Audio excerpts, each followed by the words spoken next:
A6 Allroad with the V8 FSI engine. Those engines you can see in the Audi A8 as well.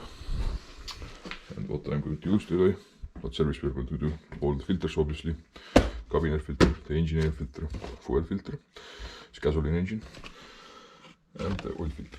Oil I am going to use this one, 5W40. You can use 5W30 and the 0W30 if I'm right. This is the OEM oil, but obviously you can use any other brand which meets the specification. Doesn't matter which one you take. You need 9.1 liters. We have 10 liters over here, and pretty much let's start this job. Crack this one loose so it allows the flow better. Take the beauty cover off. Pull it, set it aside so we can access the filter. And now let's go down under and take the underbody panel loose and crack the oil trim plug. The underbody panel plastic held by screws like that, flathead screwdriver. Obviously you can see the tie as well. Plastic's over there, and the drain plug is over here from the last time when I changed the oil. Can't see any kind of leak or anything. The washer is holding well. And now nothing else than hex number 6. Let's crack it loose and make it flow. So until the oil drains underneath 32mm, let's crack the filter housing loose as well.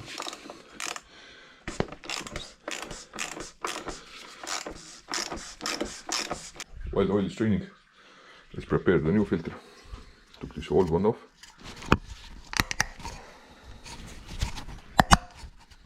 Push this back in. It's super stuck in here. Make sure it's nice and flat inside. Clean the works out if there is anything. Dirty oil. And how often you should change oil for those engines? I recommend doing that every 10,000 kilometers at least. Some people even do every 8,000, but 10,000 is, I think, most efficient way to keep this engine alive. And don't listen to those manufacturer 20 and 30,000 service intervals. This is absolutely ridiculous. Now, take the new filter. As you can see, there are slots which you have to follow in order to put it in place, but you can't put it in place here. Oil this tip a little bit. Take this new filter and place it in there, down there. There's a slot where this nozzle goes in. You press it in, and then it's good to go. Feel it, and it goes like tightly in, like that. Okay. Now we have to replace this gasket as well here. Comes with the new filter, obviously. Torque wrench, 25 Newton meters to tighten this filter, holding down. That's it. If you start going, rocking, then you're actually over torquing. So if it does one click, you're good to go. You don't need to over tighten. The oil is still draining. We replaced the oil filter already. Let's take the engineer filter out before we go down there. Crack it loose from here, from the mass meter, so we can take this pipe away, move away. Then we take this plastic away, and then we should reach we should be able to take this box out. Okay, once you took this pipe off, you took the air meter sensor connector off, move those pipes aside. Now I got the wall unit out with the mass meter. Now, place it somewhere here. There are small screws over here and here which hold the filter in place. Small Phillips head. So crack them loose and take this filter out from the bottom. Once you got the screws out, wiggle this filter side by side, move it out. As you can see, it left one gasket behind as well. So make sure you have an empty slot here.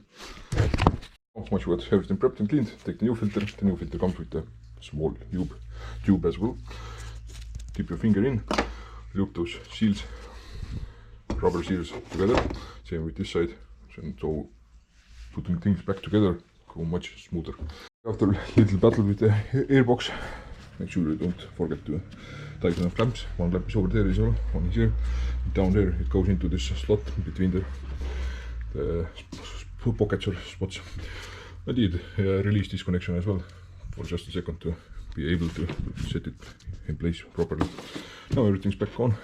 Make sure you connect the connectors which you took off, put the lines back where they should supposed to be, and this part is done. Once the under draining is completed, remove the old washer gasket. Take the new one. This is with the filler material, the copper ones, but some people use the aluminum ones with the same filler material. They both work very well. So either one of that, always replace them, because on those Audi engines you can't reuse the old one. It just won't work. It will start leaking immediately, pretty much when you pour the new oil in, it will start dripping. Take the torque wrench, 25 Newton meters, torque it down.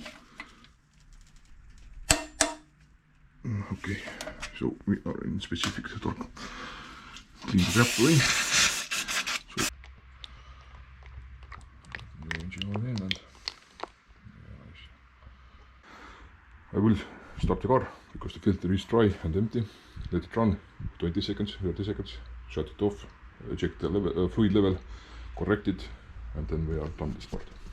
Now in order to change the fuel filter, let's pop up the fuse. Fuse 30, passenger side. Now let's start the car up in order to depressurize the fuel system. Let's see how long it runs. Let it idle a little bit. Once it dies out, then the fuel system should be depressurized. For the fuel filter, passenger side, there is a torque screw holding one place there. Back here is 10 mm. And now what I did discover, we have some pornographical content over here. What the fuck is this? So it seems like somebody is breaking the connector before.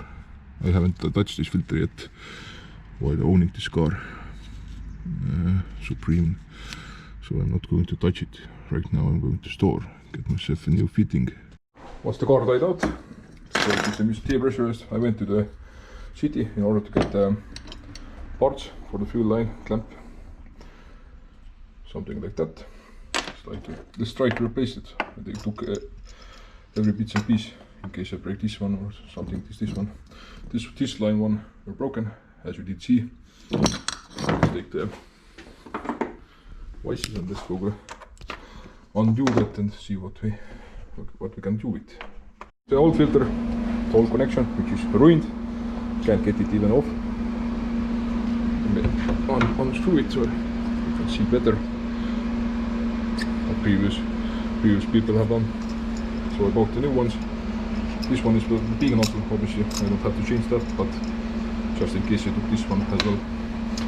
Now, at the fuel line what I used, that type. So now I have the new clip over here, the new quick fitting. Got this type fuel line that told that it should hold the gasoline and everything. They didn't have anything better, so it's like that. Now this fitting I'm going to press into this the middle part to line up two lines. Maybe add some clamps. Probably you don't need to add clamps, it should hold pretty well. Got myself the pipe fitting, silicone gun, as you can see, the brake line, flange to hold it place, release the pressure, use 10 mm socket.